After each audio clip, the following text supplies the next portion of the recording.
Is it week 7? Welcome to the only power ranking show that won't lie to you. Just like Cam Hayward would never lie to Aaron Rodgers. Oldest quarterback's playing this week. Let's go. Woo! Icy hot bowl. I love it. The Icy Hot Bowl?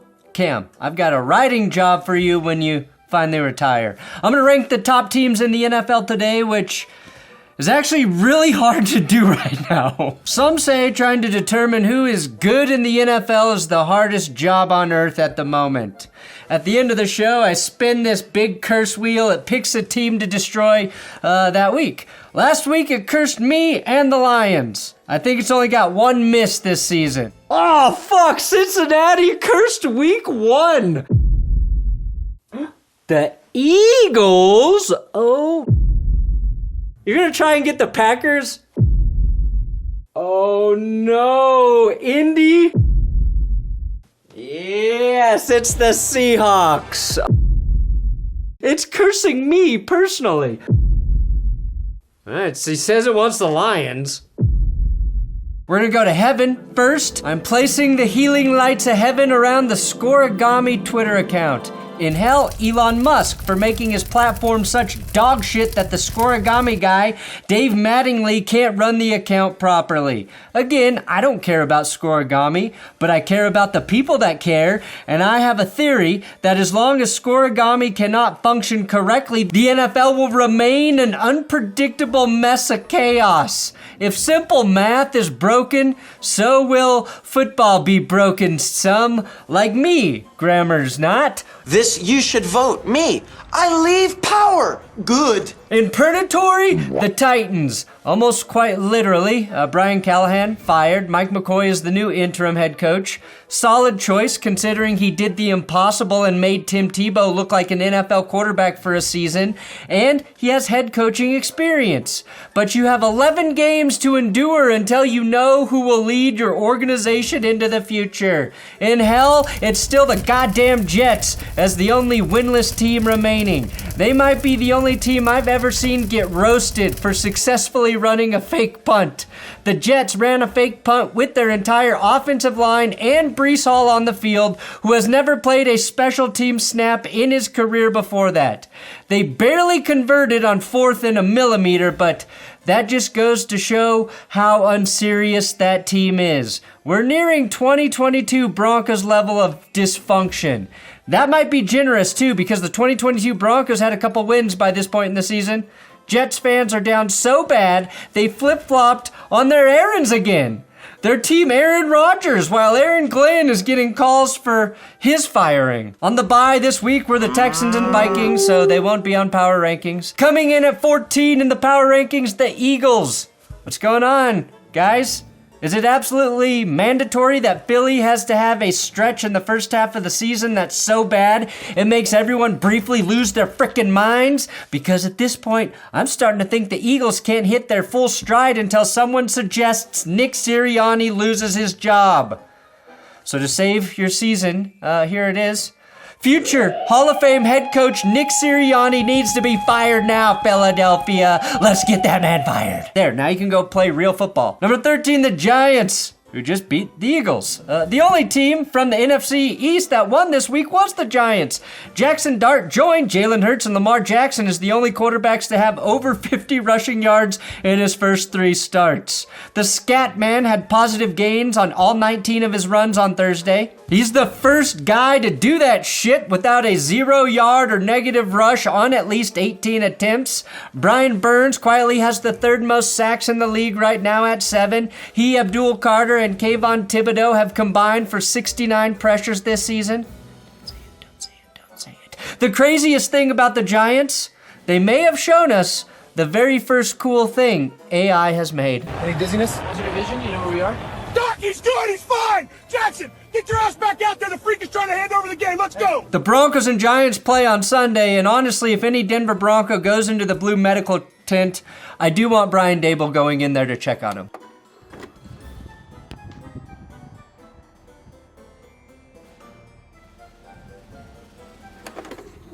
To Today's episode is sponsored by PrizePicks and my code TGS. We are 900 signups away from 3,000. Now, again, if I hit 6,000 by the Super Bowl, I'll get to KC, I'll spend an ungodly amount of money at the Mahomes and Kelsey restaurant and make a video about it. Maybe I'll take the TGS crew there as we dine in hell for your amusement. The NBA season's starting soon and PrizePicks has a max discount for Steph Curry. Use that for a lineup if you like. I believe Steph can get a half point. I really do. Just use my code TGS, make a $5 deposit, and PrizePicks will give you $50 in lineups so you can build one just like this. I used that little toggle feature to build my Broncos lineup this week so I can get back into the win column. You can follow me there, you can see my lineups, and a cool thing you can do is copy other people's lineups. I copied Pamela's. It's a long shot, Pamela, but who knows? And I see you new followers. Meatball! Gotta be a Fangio reference. New worst gamble. Creed loves Perna. Who the fuck is Perna? And of course, the Jazz King? The Jazz King. That means Jazz King, right? Because I'm the king of jazz. Coming in at 12, the Broncos and Jaguars.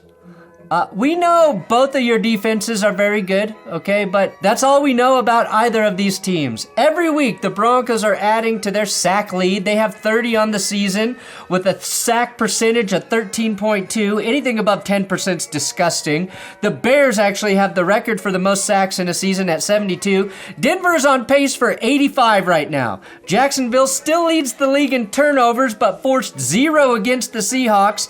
And we saw the offense shut the bed without extra possessions. The Broncos only have 4 takeaways on the year, which is bad. Regardless, when the Mile High Tokers or the Duval Meth Stokers are rolling on defense, it mitigates 2 incredibly volatile, frustrating, and streaky offenses. Whoever gets their shit together first on offense can be a dangerous playoff team. 11, the Falcons. Yeah, I don't care. I haven't seen one win change the perception of an entire team more drastically than the one I witnessed Monday night when Atlanta throttled Buffalo.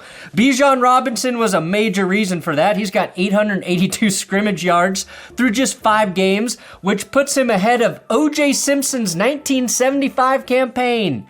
And as we know, it was always a good idea to be able to outrun the juice. Hey, Twitter world, it's me, O.J. Mahomes. Hey everybody, welcome to my new show, How to Dress Like a Murderer. Starting on Netflix, the Falcons got after Josh Allen as well with some well-timed blitzes. And by well-timed blitzes, I mean they blitzed pretty much whenever they damn wanted. Atlanta sent extra rushers more than half of their defensive snaps, a big reason Allen had his worst performance of the season. No defense has had the balls to blitz that man that much since 2021. You have to hand it to defensive coordinator Jeff Ulbrich, who, without a doubt, makes better calls than his son. Number 10, the Chargers. The Chargers narrowly avoided a very Chargers loss in Miami, one that would have been their 3rd straight.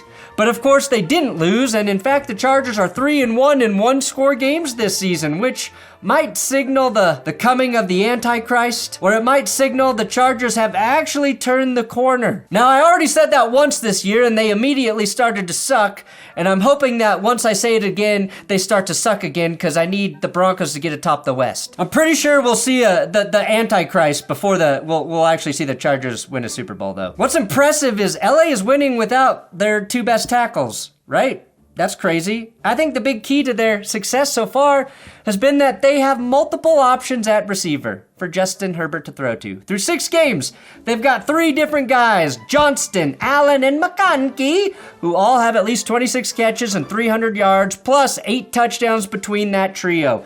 That's massive for an offense that relied almost exclusively on Ladd McConkey a year ago. The question now is whether they make a move for a running back before the trade deadline, but Kamani Vidal showed they might not have to worry about that, and I'm rooting for the guy.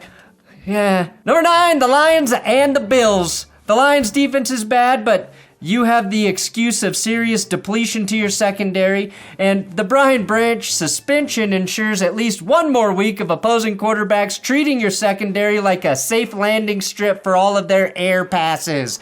Terry and Arnold, Devontae Maddox, DJ Reed all out against the Chiefs. Reed, of course, is on IR, and Arnold is out until at least week 9. Until those two return, I'm going to sweat out every Lions game. The Bills' excuse?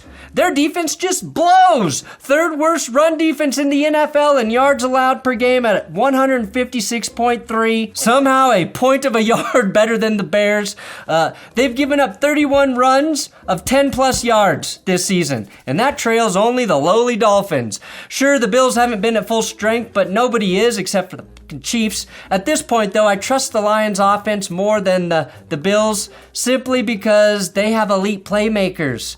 But I worry for both of my second favorite teams until their defenses are fixed. And for the Lions, I think that will take an infusion of stem cells to all of their players at all times. Fuck, go to the savannah, get an actual lion stem cells, and inject them right into all of your defensive players' brains and biceps and calves and buttocks. Juice that shit up, Dan. Juice it up. 8, Seattle. We've accepted that Jackson Smith-Njigba is the best receiver in the NFL this season, and he's earned that. But how about some less heralded Seahawks? How about their rookie safety, Nick Emanwari, the biggest athletic freak at the Combine? Well, he's Pro Football Focus's #1 rated safety in the NFL right now. I don't take PFF's word as gospel, but it gives you an idea that he's playing pretty good as a rookie. And then on the front end, we've got Byron Murphy, who has more sacks as a defensive tackle than Myles Garrett, TJ Watt, Danielle Hunter, and Trey Hendrickson combined. Okay, not combined, but more than those guys. Nothing is more devastating than a defensive tackle who can totally collapse the pocket. Murphy and Emanwari are also a huge reason the Hawks have allowed the second fewest rushing yards of any team in the league. And don't tell anybody, but the Seahawks are the only team in the NFL with more quarterback pressures than the Broncos. Just one at 106, but damn. Number 7, I got the Patriots. It's incredible how quickly things change in the NFL. This entire offseason, we were talking about Jaden Daniels as the borderline top 5 QB. Fast forward 6 weeks into the year, and now we're looking at a reality where the guy picked right behind him is leading all second-year QBs in every significant stat. Perhaps the lesson there is not to extrapolate too much for a great rookie season, especially if we're talking about a quarterback in Washington. Or maybe the inverse lesson will be that 6 weeks won't tell the whole story. Either way, the Patriots have a franchise QB. They got Drake May from UNC, and in return, the Patriots gave UNC Bill Belichick and a real-life, barely legal soap opera. Who the hell would have thought that that would be a horrible exchange for the Tar Heels? May is the present and the future, and he's gonna be there a long time because, damn it, he's actually younger than Bill's girlfriend. And just like Bill's lady, he's in the process of destroying Bill's legacy. Coming in at 666, the Bears. The Pope is a Bears fan. Maybe good can overcome evil.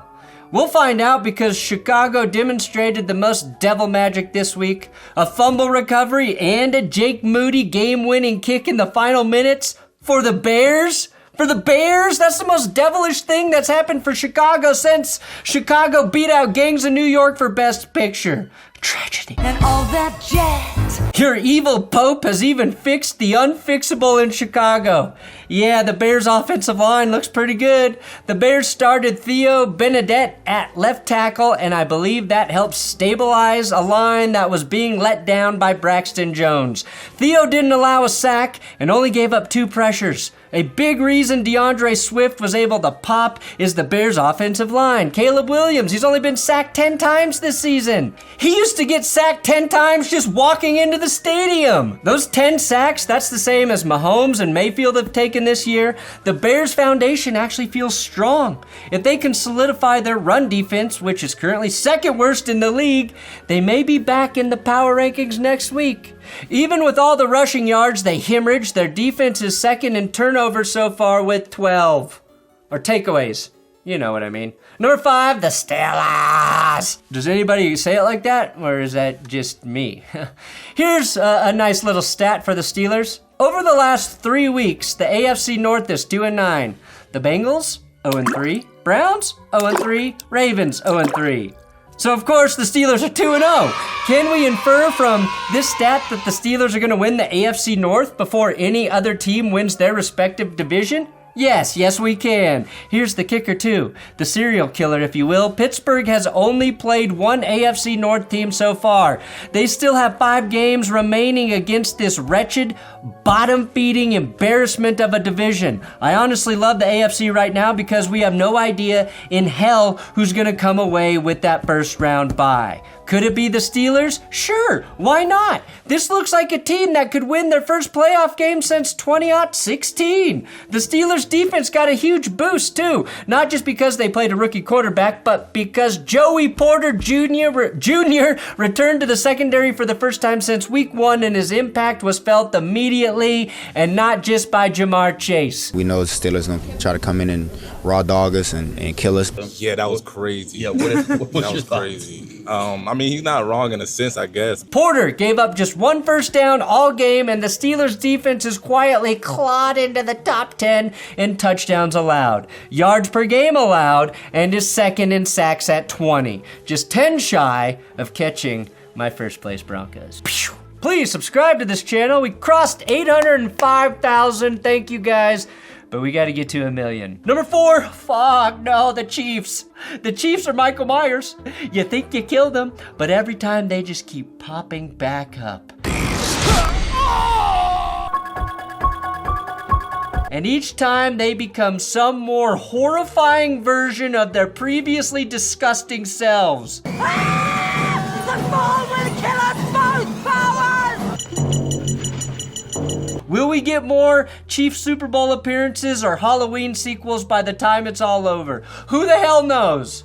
Well, actually, hell does know, because that's the Chiefs' hometown, right? The Chiefs are quite literally the healthiest team in the league right now. They don't have a single key player on IR, not one Pro Bowler with even a scraped up knee. Am I panicking? Yeah, every second of every goddamn day I am. This is probably the last time we see this playoff graphic without the Chiefs in it. The Chiefs' defense has taken a bit of a step back, but the offense is scoring at a significantly higher clip than a year ago, which I think should have us all appropriately spooked, considering they've done it all without Rashee Rice, who returns this week. Mahomes is also averaging over 7 yards per attempt for the first time since his MVP season in 2022, and would you look at that, he's got the highest odds to win MVP this year. God help us if he takes Baker Mayfield's rightful MVP. Although the best thing that could happen for Baker and the Bucs, if they say are playing in the Super Bowl against the Chiefs, is Baker losing the MVP the week of the Super Bowl. Because then he'll win the Super Bowl. Number 3, the Buccaneers. That's right. Baker Mayfield's my fucking MVP. A third of the way through the season. The numbers are one thing, but when you factor in that he's missing the first 85 receivers on the Bucs depth chart, there's no reason to discuss who the most valuable is, because it's clear. The main reason, though, in my mind, that the Bucs are now 5-1 is this: they've turned the ball over just twice all season. Baker led the league with 16 picks a year ago, and now he's on pace to throw just 3 all season. I doubt it ends up being that few, but if he can even throw half of the interceptions he did a year ago, it puts the team in situations to win, because right now they have a turnover differential of +4. And I'm honestly surprised it's that low. Pick it up, defense. Speaking of, a big bright spot on that D has been corner Jamel Dean. He's allowed just 8 receptions all season, and he's allowing a reception percentage of 42.9. Dean's put together some really nice seasons in Tampa, but this might be his best one yet. Number 2, it's the Colts. Who in the name of God would have supposed the team grappling between Anthony Richardson and Daniel Jones would be leading the NFL in scoring at 32.3 points per game after 6 weeks? Oh, and by the way, they also have the 4th best scoring defense. I have hyped up the Colts all season, but maybe we should throw a little cold water on them just for a change. And that's a very simple thing to do if you just look at their schedule. Indy's wins have come against Miami, Denver, and we know what happened there. There's leverage. Vegas, Tennessee, and the Cardinals with a backup, albeit better QB. That's not exactly a murderer's row of opponents, but they have amassed a point differential of plus 78, so you also can't fault them for beating the hell out of most of the teams on their schedule. Ultimately, we'll get a better picture of how serious the Colts are when they play a much harder back half of the season. Jonathan Taylor, he's been phenomenal, and he's in very elite company of running backs right now who have averaged over 90 rushing yards per game with 750 plus rushing attempts. If you ever see your name with Dickerson, Davis, Sanders, and Brown, you're doing something right. And number one, for probably the first time ever, I have no idea what I said last week, let alone what I've done in 4 years of power rankings. There is no number one team. No clear-cut number one team in the NFL. I have no clue who the best team in the league is. Nobody does. Maybe the Chiefs. Hopefully not the Chiefs. But we don't have a number one this week, so suck it. Now we spin the wheel. And yes, I fixed the dongle. Got a dongle fixing.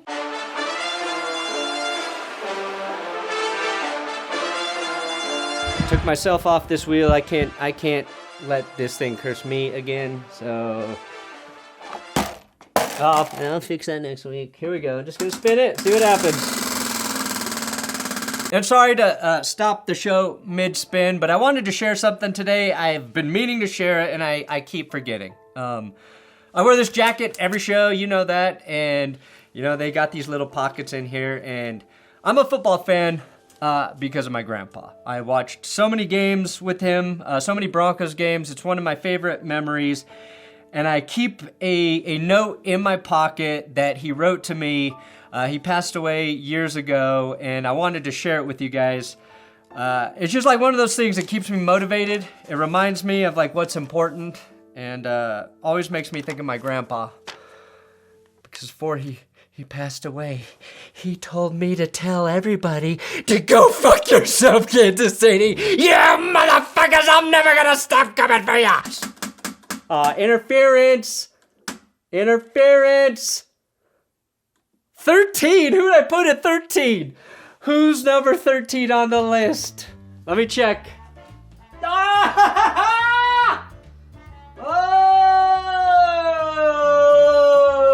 Interesting, Wheel. Did you feel bad for cursing me last week? Because the Giants are at 13 and they play the Broncos. Oh, thank you, Wheel. I bow to you, Wheel. I blow to you, Wheel. Thank you. Thank you, my sweet Wheel. I don't think you've ever cursed one of my opponents. Thanks for watching That's Good Sports. The only power ranking show that has a dumb shtick that somehow just keeps on working.